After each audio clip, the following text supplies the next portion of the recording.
The sound didn't start with a scream, it started with a vibration. My daughter Maya's bedroom is directly above the garage, and when the heavy thud rattled the floorboards at 1:45 a.m., I knew it wasn't a dream. I didn't rush. I've learned that panic is for people without a plan. I walked to the window and watched the quiet cul-de-sac ignite in a rhythmic strobe of red and blue. My sister, Sloane, was already on the curb, her expensive silk wrap stained with something dark, her face a mask of practiced hysteria. Beside her, a police officer was guiding a barefoot, trembling Maya toward a cruiser. "She took the keys, Elena," Sloane wailed, her voice cutting through the humid night air. I tried to stop her, but she just drove off. I stood in the shadows, silent. The trap was set. Our family roles weren't earned, they were assigned. I was the stable one, a software architect who measured life in logic and deliverables. My sister, Sloane, was the free spirit, a title our parents used to dress up her 30-year streak of scorched earth and unpaid debts. When I bought Maya that SUV for her 16th birthday, I wasn't just buying a car, I was buying my daughter the independence I had to fight for. To Sloane, that shiny black hood was an insult. She saw my success as a personal attack on her chaos. For years, I'd been the invisible hand, paying her emergency utility bills and smoothing over her misunderstandings with landlords. I accepted the label of the responsible sister because I thought it meant I was valued. I didn't realize it just meant I was an easy target. The phone rang at 8 a.m. sharp.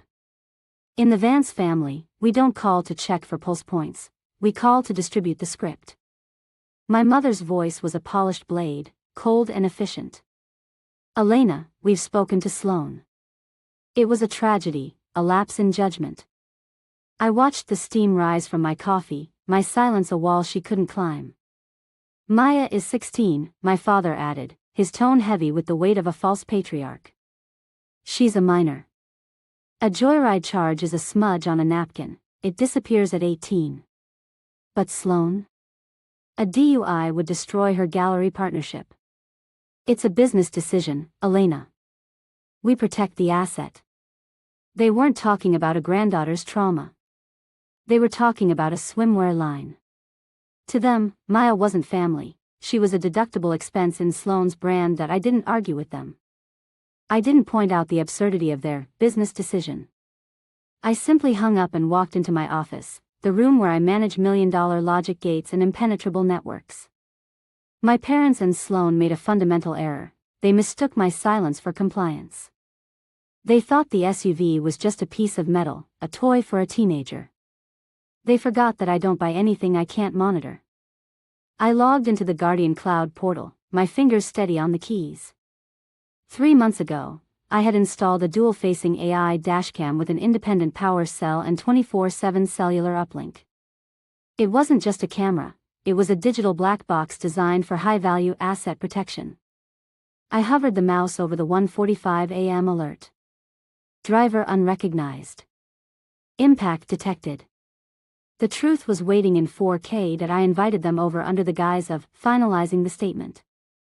They arrived with the smug confidence of people who had already won.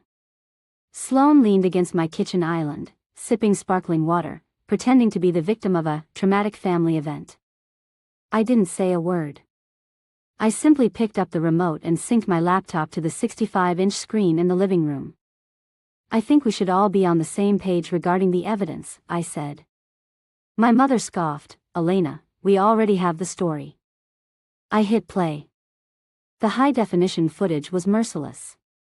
It showed Sloane stumbling into the garage, fumbling with the keys, and laughing into her phone about teaching the brat a lesson.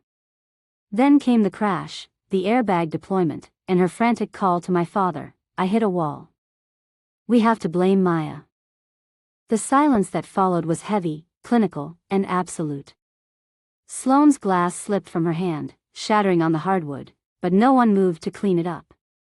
The free spirit had finally run out of air. My father started to speak, a desperate pivot toward family unity, but I raised my hand. "The police are already in the driveway, Dad. And my lawyer is on the line." I wasn't just filing an insurance claim, I was submitting a digital deposition for felony insurance fraud and grand theft. My mother began to weep, but I felt nothing.